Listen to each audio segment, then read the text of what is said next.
How to surrender your worries to Jesus. The night the power went out, Daniel thought it was just another storm. But it wasn't the thunder that shook him.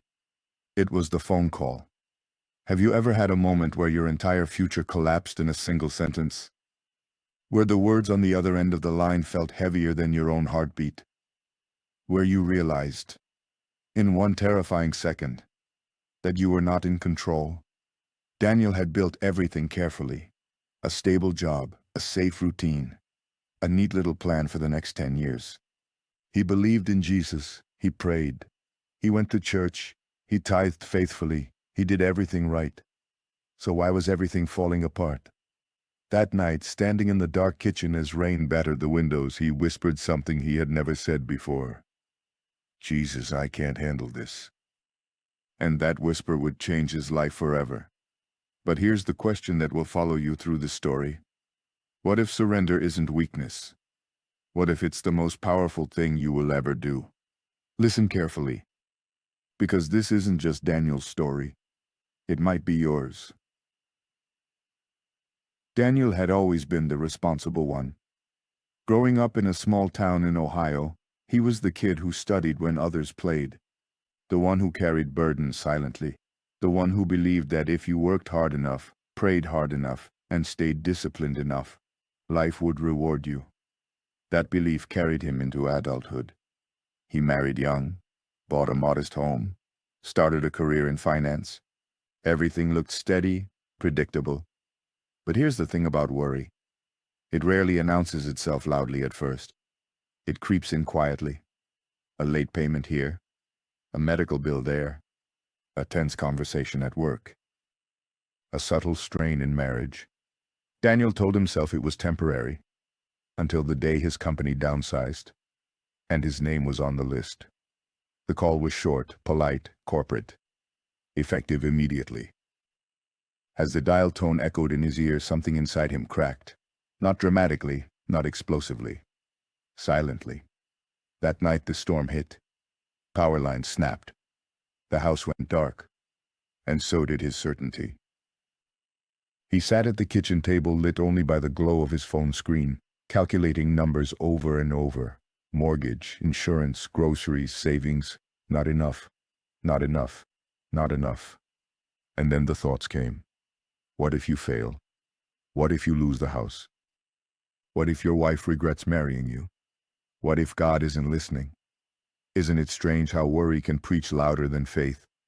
Daniel had read Philippians 4:6 100 times. Do not be anxious about anything. But anxiety was sitting across the table like an uninvited guest, staring at him. He tried praying, but his prayers sounded like reports. God, fix this. God, help me. God, do something. Nothing changed. Days turned into weeks. Interviews fell through. Rejection emails piled up. Savings shrank. His sleep disappeared. And here's something shocking that most people won't admit. Sometimes believers carry more hidden stress than anyone else, because they feel guilty for worrying. Daniel wasn't just afraid. He was ashamed for being afraid.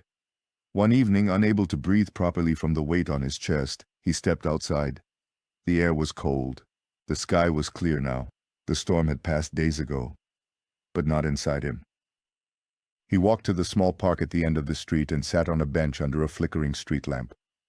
That's when he met Mr. Alvarez, an older man, quiet eyes, worn jacket, a Bible resting gently in his hands. They nodded politely. You look like you're carrying the world, Mr. Alvarez said calmly.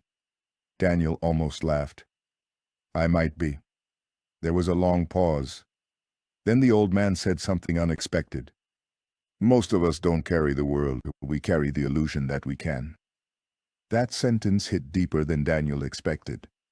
What if his exhaustion wasn't from circumstances, but from control? Mr. Alvarez began telling him a story about Peter stepping out of the boat. Everyone remembers the miracle of walking on water, but do you remember why Peter sank? He looked at the wind, not at Jesus. Here's the thing Daniel had never understood. Surrender isn't passive. It's redirecting your focus. Worry says, what if everything goes wrong? Surrender says, even if it does, God is still God. Daniel went home that night thinking about that. The next morning, nothing had changed.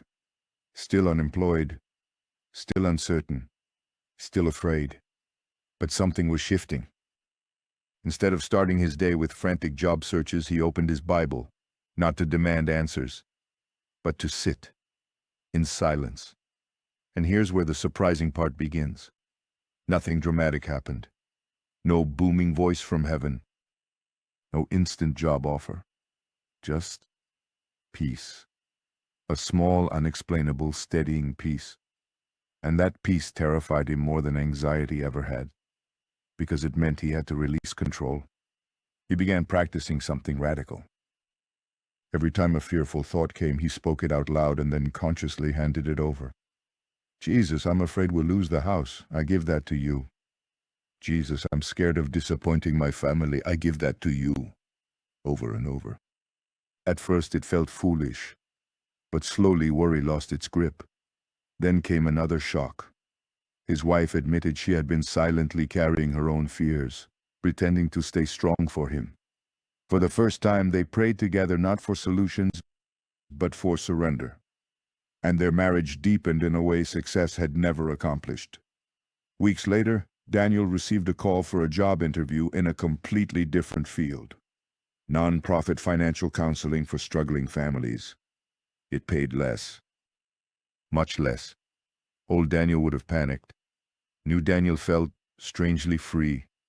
He accepted. And in helping families drowning in debt, he saw reflections of himself. He realized something profound. Worry isolates. Surrender connects. He began sharing his story with those families, not as a preacher, but as a fellow struggler. And here is the truth that shocked him the most. The worst season of his life had been the doorway to his calling. If he had not lost that job, he would never have discovered his deeper purpose. So let me ask you something quietly, honestly. What if the thing you are begging God to remove is the very thing He is using to transform you? Daniel eventually returned to the park to thank Mr. Alvarez, but he never saw him again. The bench was empty. The street lamp flickered, and Daniel realized something that gave him chills. Mr. Alvarez had never mentioned where he lived. He had appeared only in Daniel's lowest moment. Coincidence? Maybe. Or maybe God sometimes sends reminders in human form. Listen, surrender doesn't mean you stop working. It doesn't mean you ignore responsibilities. It doesn't mean you pretend everything is fine. It means you stop trying to be your own savior. And that changes everything. Years later, Daniel would stand in front of rooms filled with people sharing how losing everything saved his soul. He would say, "The night I thought my life ended was the night my real faith began." Because here's the final truth. Worry is faith in the worst-case scenario. Surrender is faith in God's sovereignty. And you cannot hold both at the same time. So tonight, wherever you are watching from, maybe New York, maybe Texas, maybe halfway across the world, maybe sitting in darkness like Daniel once was, ask yourself gently, what am I still gripping that God is asking me to release? Picture it in your hands. Feel the tension. Now imagine opening your fingers, not because the storm stopped, but because you trust the one who walks on storms. The shocking part of Daniel's story wasn't that he got another job. It was that he found peace before the answer arrived. That is surrender. That is freedom. And that is available to you right now. If this story moved you, if you felt something stirring, don't let it end here. We share stories like this on Parables of Hope because the world is desperate for reminders that faith is not fragile. Your support matters more than you know. Like this video so more people can see it. Share it with someone carrying silent worry. Subscribe to Parables of Hope so we can continue telling stories that bring light into dark places. And go back and watch the previous stories. You might find the exact message your heart has been searching for. We need your support to keep creating these cinematic journeys of faith. Your response encourages us. Your comments inspire us. Your subscription helps truth travel further. But more than anything, remember this. The storm may still rage, the uncertainty may still whisper, but you are not alone on the water. Open your hands, release the weight, and let Jesus carry what was never yours to hold. Because sometimes the greatest miracle isn't that the storm stops, it's that your heart does. And when it does, you finally understand. Surrender isn't losing, it's being found. And when it does, you begin to notice things you were too anxious to see before. Daniel used to rush through mornings like a man chasing something that was always just out of reach. Coffee in one hand, phone in the other, mind already racing 10 steps ahead of the day. But after that season of surrender, something slowed. Not his ambition, not his discipline, his panic. And listen, this part matters, because most people think surrender means becoming passive. It doesn't. It means becoming anchored. Months into his new role at the nonprofit, Daniel met a woman named Carla, single mother, 2 kids, 3 part-time jobs, drowning in medical debt after her youngest son's surgery. She sat across from him in his small office, her hands trembling as she unfolded a stack of unpaid bills. "I pray every night," she said quietly, "but I still feel like I'm failing." Those words hit Daniel in a way spreadsheets never could, because he recognized that voice. The voice that confuses struggle with abandonment. The voice that says, "If God loved me, this wouldn't be happening." And for the first time, Daniel didn't give advice from theory. He spoke from scars. "Carla," he said softly, "I used to think surrender meant God would fix everything immediately, but sometimes surrender means He fixes you first." There was a long silence, the kind that feels sacred. He told her about the storm, the layoff, the park bench, the mysterious old man, the flickering street lamp. Her eyes filled with tears, not because her debt disappeared, but because she realized she wasn't the only one wrestling. That day, Daniel understood something that shook him deeper than losing his job ever had. Your testimony becomes someone else's lifeline. And here's the chilling reality. Worry convinces you to hide. Surrender empowers you to share. As the months passed, Daniel noticed a pattern among the families he counseled. The numbers were different. The backgrounds were different. The circumstances were different. But the root was the same. Fear of losing control. And here's something most people don't talk about. Control feels safe until it becomes your prison. Daniel had built his entire identity on being the provider, the dependable one, the planner, the fixer.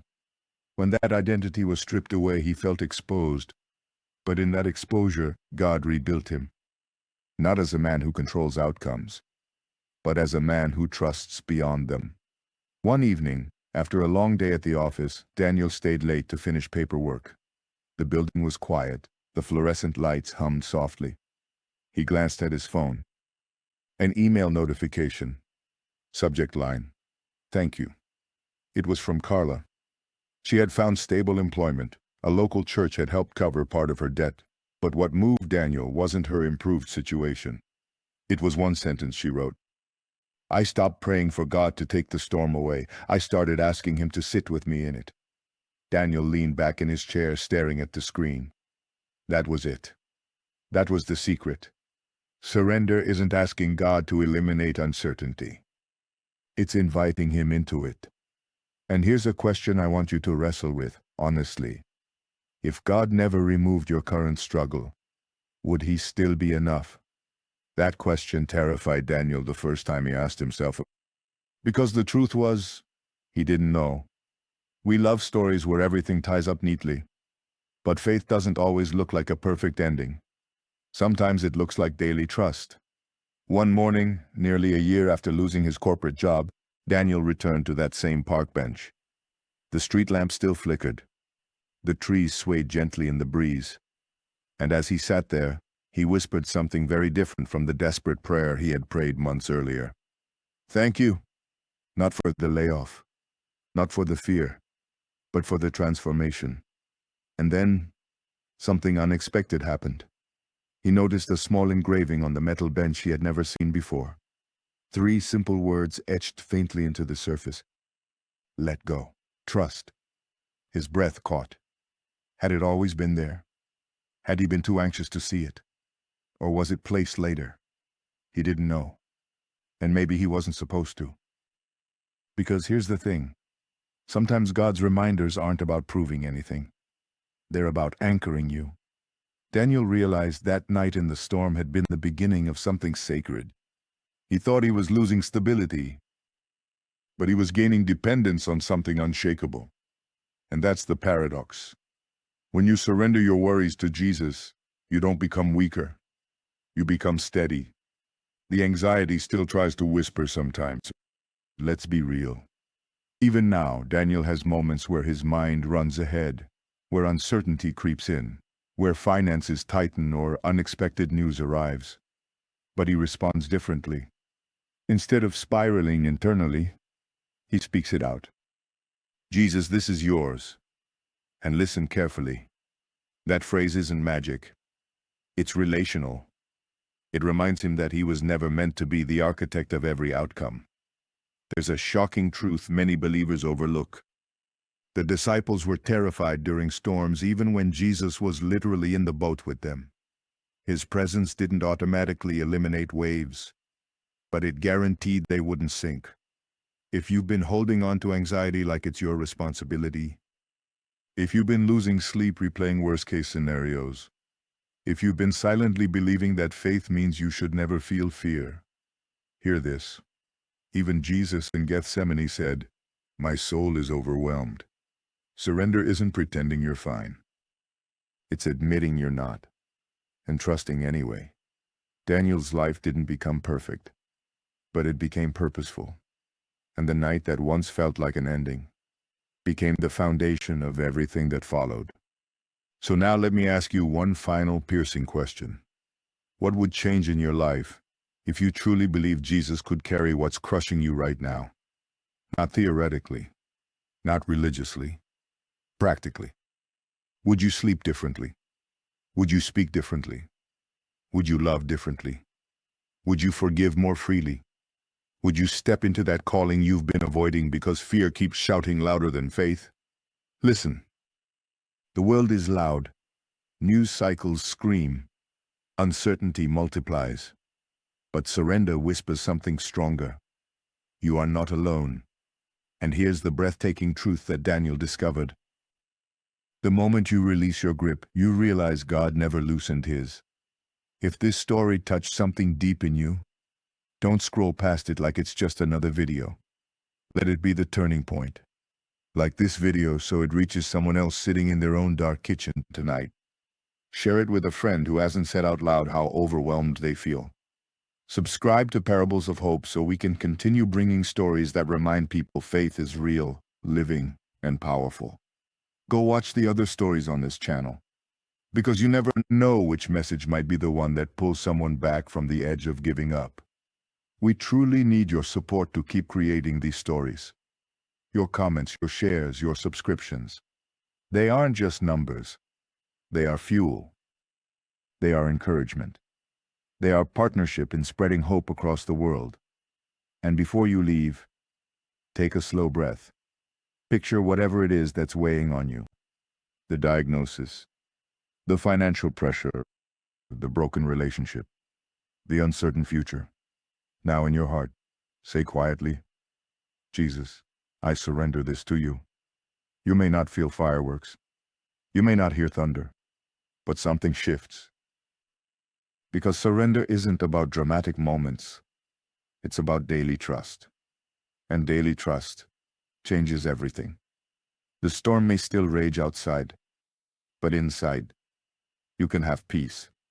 And sometimes, that is the greatest miracle of all. Then let's bring this into today, right now, where you and I actually live. Because surrender sounds beautiful in a story. But what about in 2026? What about when your phone never stops buzzing? When inflation rises? When layoffs trend on LinkedIn?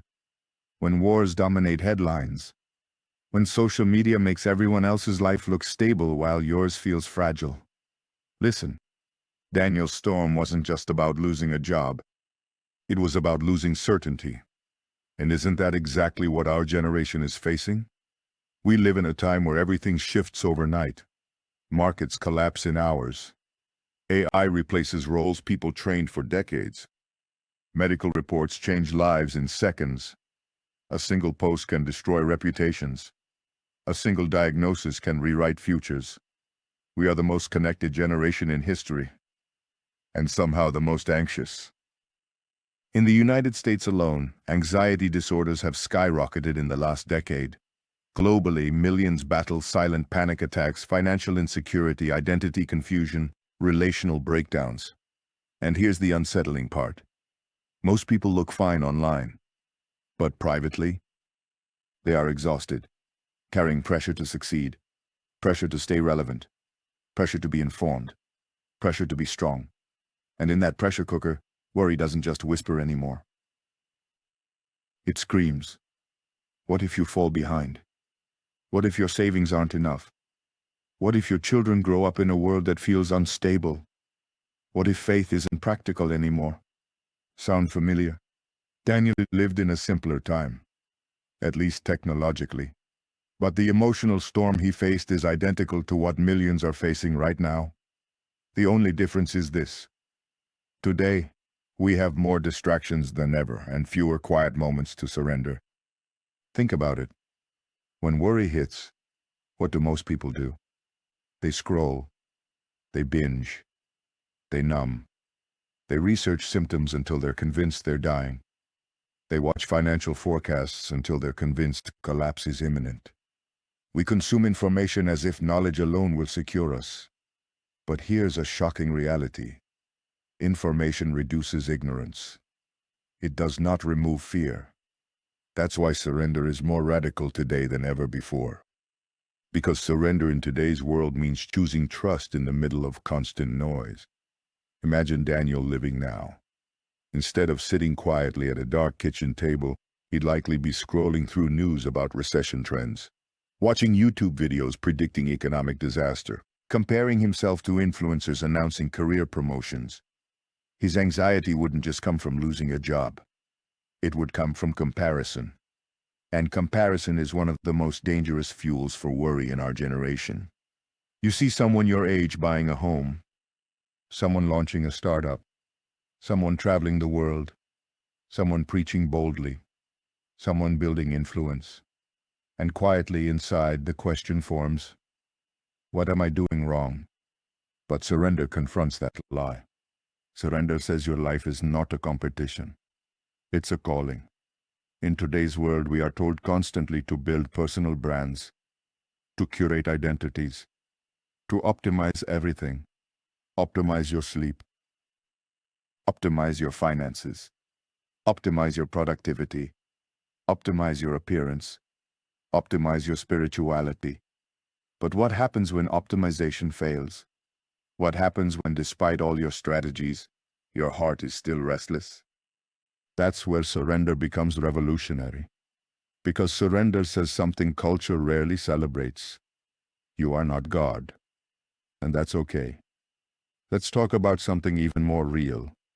Mental health. In today's world, conversations around depression and anxiety are more open. And that's a gift. But here's something many believers wrestle with silently.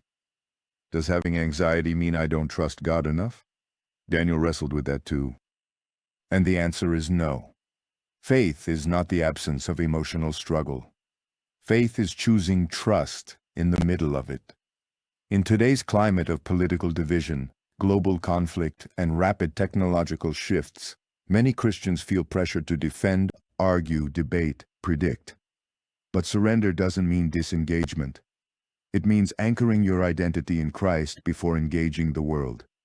Imagine waking up tomorrow and instead of starting your day with headlines, you start with stillness. Instead of checking notifications, you check your heart. Instead of asking, what's going to happen to this country? You ask, Jesus, what are you forming in me today? That's not ignorance. That's alignment. Because here's the deeper issue in today's world.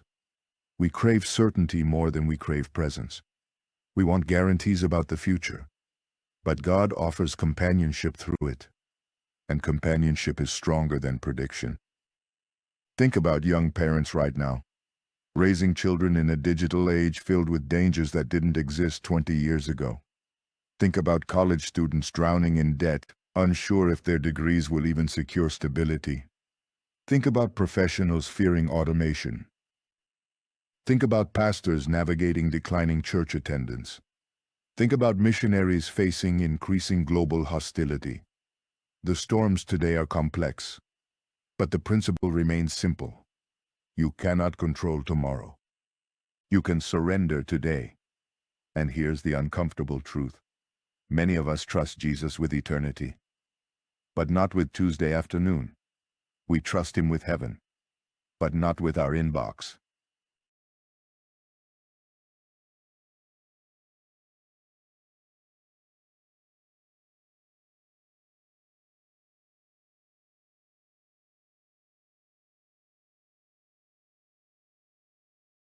We trust him with salvation, but not with our stress. Daniel learned something in that season that applies perfectly now. Worry is an attempt to solve future problems with present fear. Surrender is an invitation to walk through future uncertainty with present peace. And let me say something bold.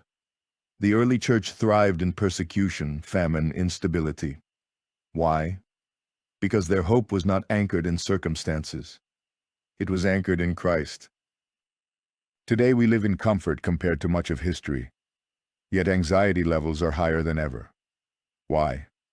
Because comfort does not equal security. Only surrender does. In today's world, surrender may look like this: turning off the news after being informed, not consumed; setting boundaries on social media; refusing to let financial projections dictate your peace; choosing generosity when culture screams scarcity; forgiving in a cancel culture world; loving across political lines; trusting God when your timeline isn't matching everyone else's highlight reel; and maybe most importantly, admitting when you're overwhelmed. Daniel's transformation didn't happen because his economy improved. It happened because his dependence shifted. And that is exactly what today's world desperately needs. Not louder opinions, not more panic, not more control strategies, but deeper surrender. Here's a question for you right now, in this exact moment. If Jesus physically walked into your room and sat across from you, what would you hand him first? Your career fears? Your health concerns? Your country's future? Your child's path? Your hidden addiction? Your private shame? Surrender in today's world isn't outdated. It's urgent. Because the faster the world spins, the more we need something unshakable. Daniel once thought losing his job was the worst thing that could happen. But what if the worst thing isn't losing stability? What if the worst thing is never learning to trust? In a culture obsessed with control, surrender becomes a quiet rebellion. And maybe, just maybe, the most powerful testimony a Christian can give in 2026 is not having all the answers, but having unexplainable peace. Imagine people asking you, "How are you calm right now?" And you responding, "Because I surrendered what I cannot control." That's not weakness. That's witness. So as you move through this modern, fast-paced, unpredictable world, don't just survive it. Surrender within it. Let Jesus carry what the economy cannot fix. Let him anchor what social media destabilizes. Let him steady what headlines shake. Because storms today may look digital, financial, global, but the solution remains eternal. And in a world desperate for hope, your surrendered life may be the loudest sermon anyone ever hears. And now, before this story closes, let me speak to the part of you that hasn't told anyone how heavy it feels. Because maybe tonight you're not just listening to a story. Maybe you're sitting in your own version of that dark kitchen. Maybe the lights are on, but inside, it feels dark. Maybe your smile looks fine to everyone else, but when you lie down at night, your chest tightens. Your thoughts race. Your prayers feel weak. And listen, here's the truth you need to hear. Jesus is not disappointed in your struggle. He is not frustrated by your anxiety. He is not standing at a distance waiting for you to get stronger. He is closer than your breath. The same God who walked with Daniel through his storm. The same Jesus who calmed waves with a whisper. The same Savior who carried a cross heavier than any burden you're holding right now. He is present. Right here. Right now. And here's something that might surprise you. The moment that changes everything is not when the storm stops. It's when you finally stop fighting it alone. What if the breakthrough you've been praying for is not a change in circumstance, but a change in surrender? What if peace isn't something you chase, but someone you trust? Close your eyes for just a second. Picture your biggest fear. The bill you can't pay. The diagnosis you don't understand. The relationship that's falling apart. The dream that feels delayed. The silent shame you've been hiding. Now imagine placing it, physically, into Jesus' hands. Not rushing. Not pretending it doesn't hurt, but handing it over.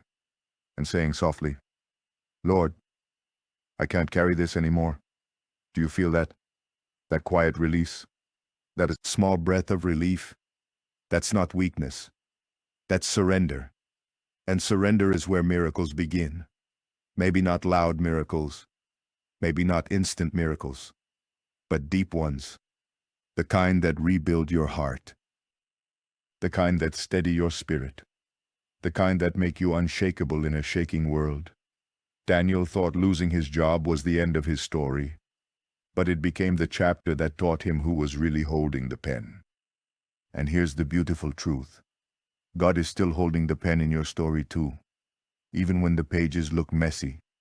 Even when the ink looks smudged with tears. Even when the chapter feels long and uncertain. He has not left. He has not forgotten. He has not changed his mind about you.